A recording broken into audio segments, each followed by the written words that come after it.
Bismillahirrahmanirrahim. Assalamualaikum warahmatullahi wabarakatuh. Perkenalkan, nama saya Muhammad Bagas Ansari Lubis. Saya dari jurusan Pengembangan Masyarakat Islam, Fakultas Dakwah dan Komunikasi, Universitas Islam Negeri Sumatera Utara Medan.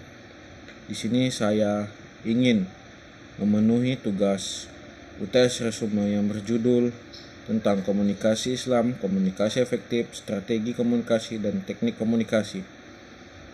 Saya di sini memenuhi mata kuliah ilmu komunikasi dan saya dibimbing oleh Ibu dosen pengampu Andini Nubahri MIKOM.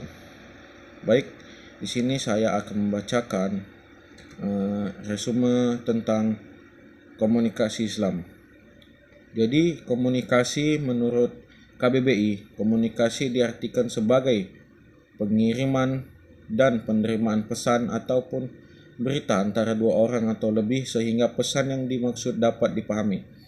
Islam adalah kumpulan seluruh nilai yang diturunkan Allah kepada Nabi Muhammad SAW untuk disampaikan kepada seluruh umat manusia, baik hukum akidah, akhlak, ibadah, muamalat, serta berita-berita yang disebutkan dalam Al-Quran dan hadis.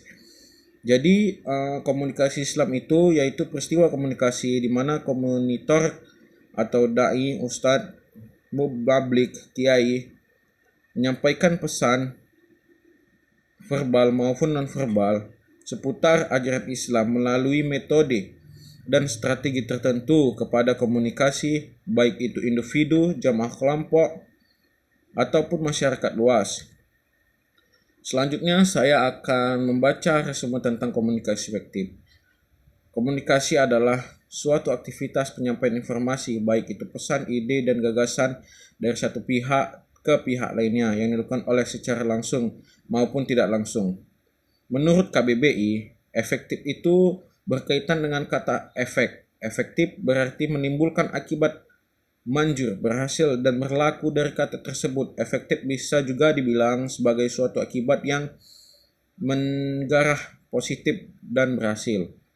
Jadi pengertian dari komunikasi efektif itu ialah terjadi apabila pesan yang diberitahukan kepada komunikator dapat diterima dengan baik atau sama oleh komunikan sehingga tidak terjadi salah persepsi. Berkomunikasi efektif berarti bahwa komunikator dan komunikan sama-sama memiliki pengertian yang sama tentang suatu pesan.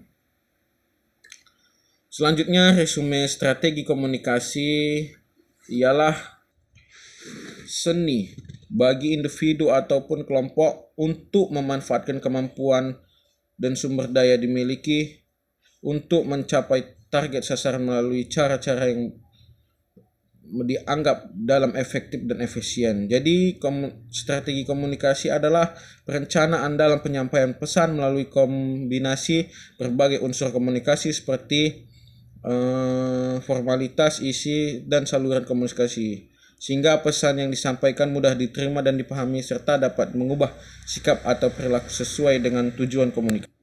Selanjutnya, resume teknik komunikasi ialah pengertian teknik dan pengertian komunikasi. Maka dapat dipahami bahwa pengertian teknik komunikasi adalah cara atau seseorang dalam penyampaian pesan, gagasan, pemikiran, ide, atau lainnya untuk dapat lebih mudah dipahami dan mengerti orang lain. Adapun macam-macam teknik komunikasi, satu teknik komunikasi verbal, yaitu komunikasi berbentuk lisan maupun tulisan. Dua, teknik komunikasi nonverbal, yaitu komunikasi yang tidak menggunakan kata, menggunakan bahasa tubuh serta mimik wajah dan gerakan tangan, bahkan intonasi suara dan kecepatan bicara. Nomor 3 ialah komunikasi tertulis, yaitu tindakan menulis, mengetik, atau mencetak simbol seperti huruf dan angka untuk kecepatan berbicara.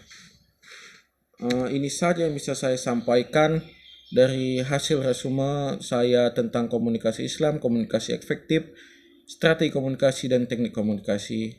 Apa yang ada dalam kata saya mohon maaf, pada Allah saya mohon ampun. Billahi taufiq wal hidayah. Wassalamualaikum warahmatullahi wabarakatuh.